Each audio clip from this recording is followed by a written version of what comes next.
So what you want to do? You want to be naughty dressed? Let me show what I can do, man. Tell your man to chill, darling. I'm not joking. Yeah, that's right. That's my man, and I got his back, all right? Too bad. Because I like you. Let the games begin. Okay, no. Okay, stop, all right? Stop it. Okay, I'm What are you going to do, little girl? Take your song and go home. You got a problem with that? I certainly do. All right, you three. Back in your cages. It's him. It's Stephen Clay.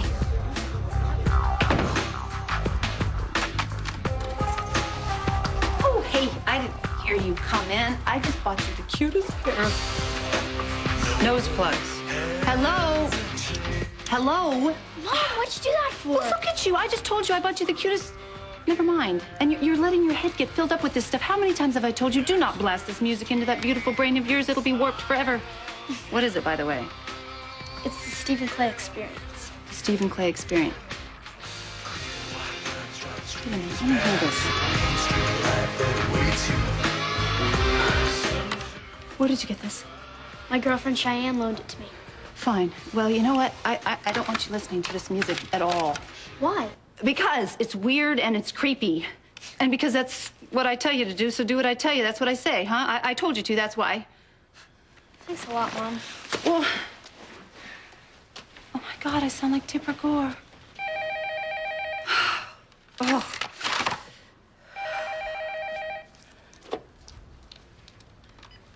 Hello? Lucy, it's Ian. I have some bad news about Livy. She's lost the baby. Oh, my God, that's horrible. Yeah, and she ran out of the hospital before they could finish the procedure, so we need to find her. I thought you want to know. No, actually, I don't want to know this, but I guess I have to. I know. What is that music? Is that music playing everywhere? Hang on one second.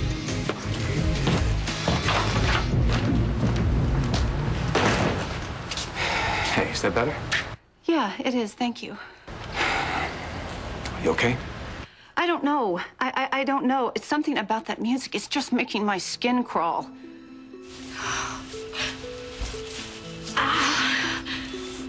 Okay, don't worry, sweetheart. Oh, don't let them find us. I won't let anyone take you away from me. Not ever. I can't blame you for what you think of me as a mother. By everyone's standards, I did a terrible job. I just wish to God that I could say that your father was any better, but he wasn't. So what, you're saying that everything that you just told Nana about him was a lie? Is that it? The truth, Allison, the truth is that your father was a very cold, selfish, cruel man who only cared about himself. Is that what you wanted me to tell her? The woman's son just died. I was trying to make her feel better. That's it, Elizabeth? You were trying to make Mrs. Barrington feel better because her son just died? Your father died months ago. And your grieving mother here, well, she didn't come any sooner because she's been under investigation for his murder. Allison!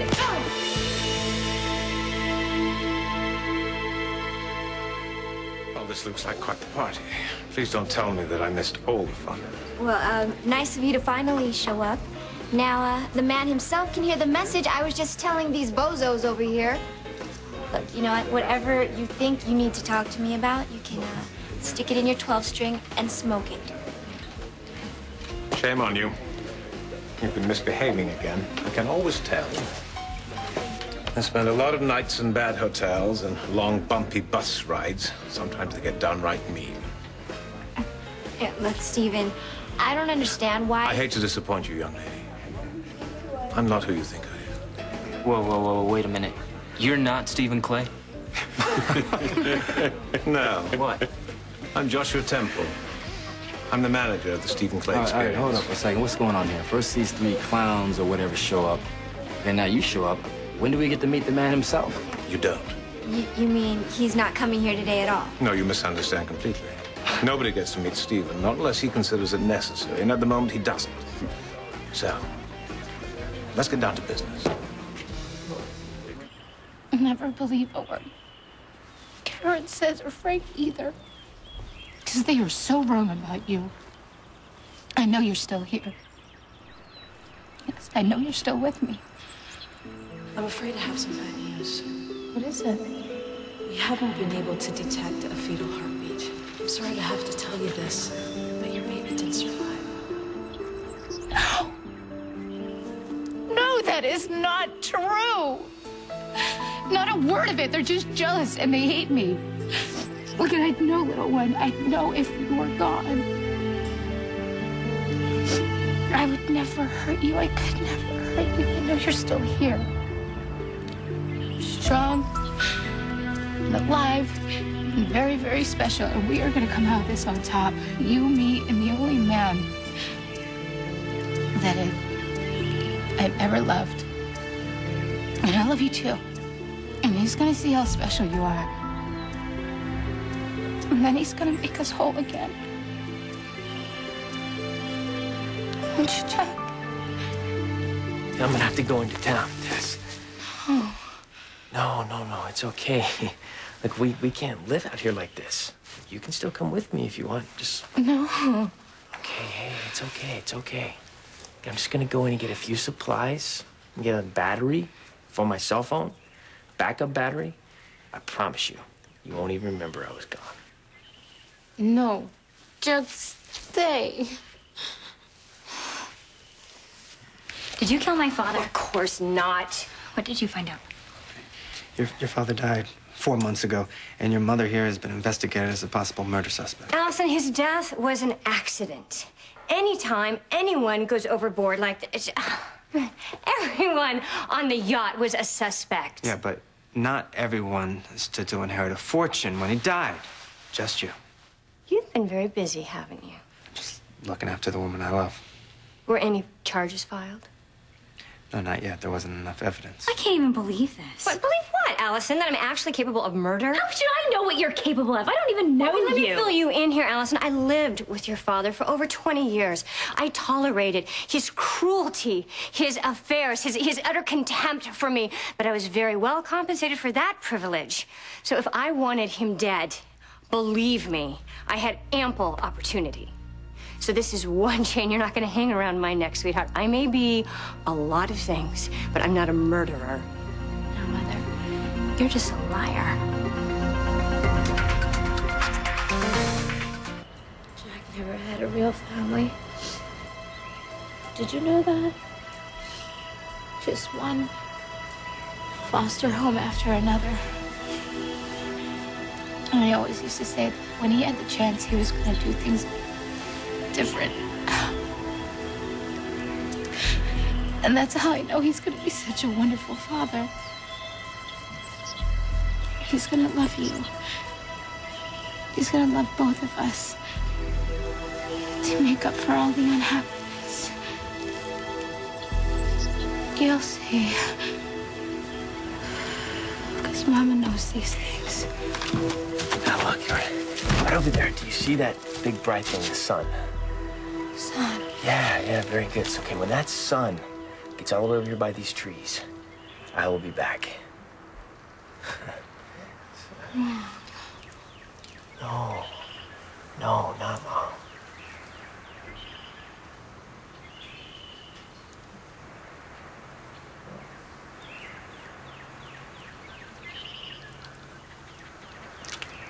Death.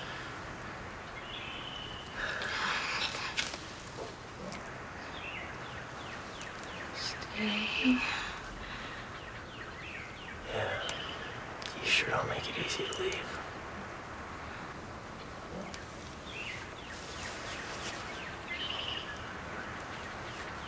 You won't even give me the benefit of the doubt?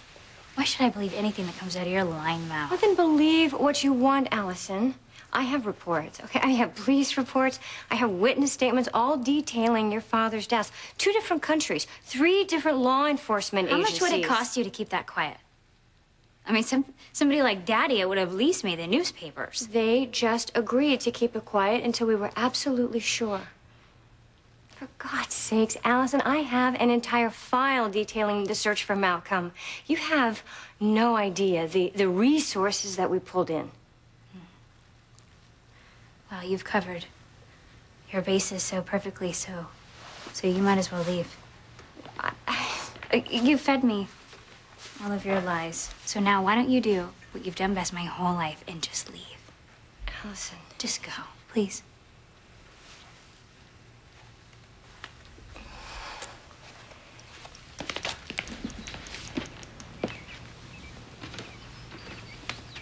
Don't be a stranger.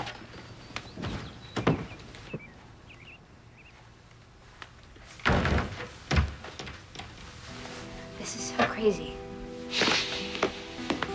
Hey. Come on, tell me. I don't know if I can. Yeah. You can. Look, it's me.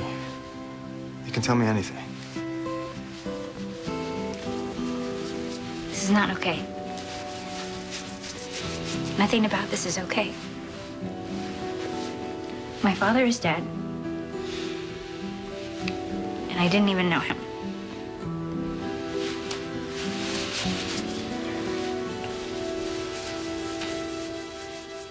You know, when Stephen Clay first called me and said he liked our song, I thought it was very, very cool. I was very flattered. But Stephen didn't like your material. What? He loved it. When Stephen heard your stuff, he pegged you as a genuine artist. I've known him a long time, and I've never known him to respond to someone's poetry. Well, that's what he called it. He told me to tell you that. He also asked me to tell you that he'd like to work with you. Oh, well, I don't know if I'm comfortable signing with someone that I've never even met before. Yeah, so. yeah. If what this guy is saying is true, correct me if I'm wrong, but we'll never get to meet the guy, right? What's the deal with that? That ain't right. Stephen is a very private person. Oh, that's right. This is the way he does things. He trusts me to express his will. Oh, I get it.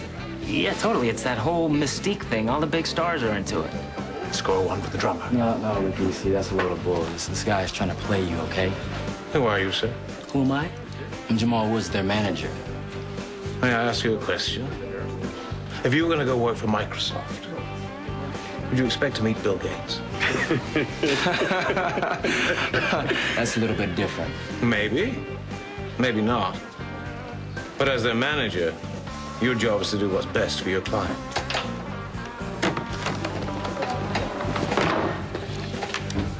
Whoa. Holy. Holy indeed. How was this as a down payment for your services?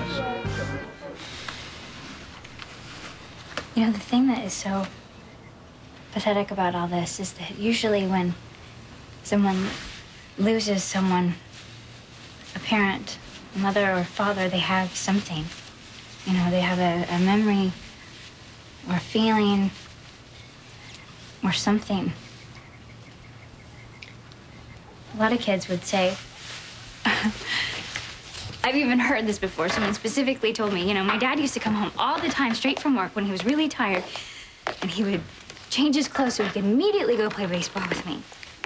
Or I had so much homework that night, and it totally helped me even though I didn't want to. And this one girl specifically told me, my dad even took me fishing. Can you believe that? And I was like, no, can't believe that. Who's his loss?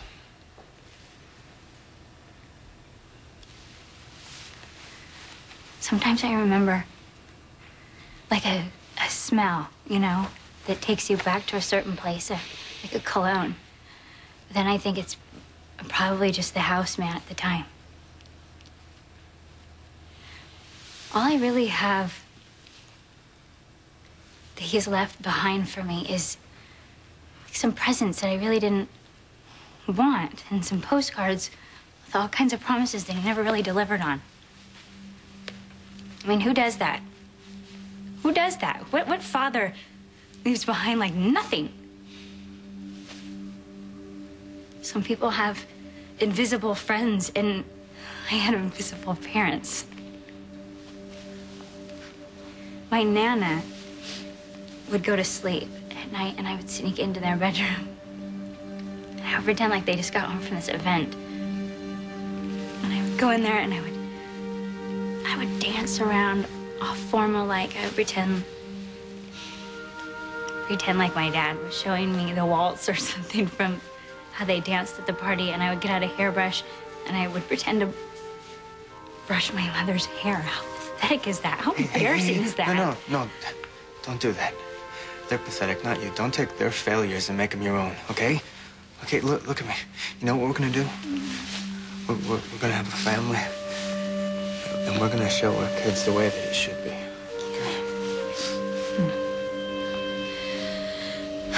I'm so lucky to be able to be your wife. Soon. Soon.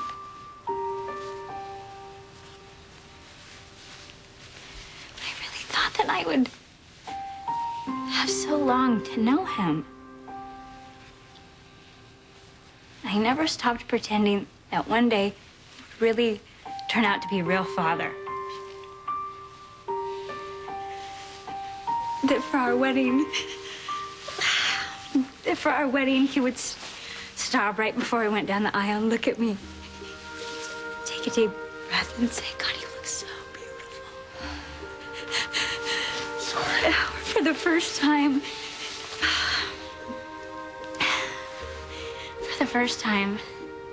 that he held my child, my son or my daughter, his grandchild, that he would forget all about what bothered him about being my dad. I guess I better grow up. It's okay. I'm sorry. Just let it go. Just let it go.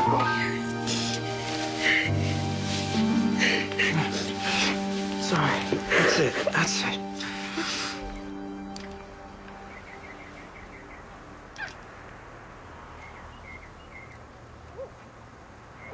Okay. This is trouble. Trouble? No. It's definitely the good kind of trouble. Tess, I don't want to leave you. But I gotta go. I promise you that I'll be back. I swear. Okay? Promise. More promise. More promise. You got it. Happily ever after. Happily ever after.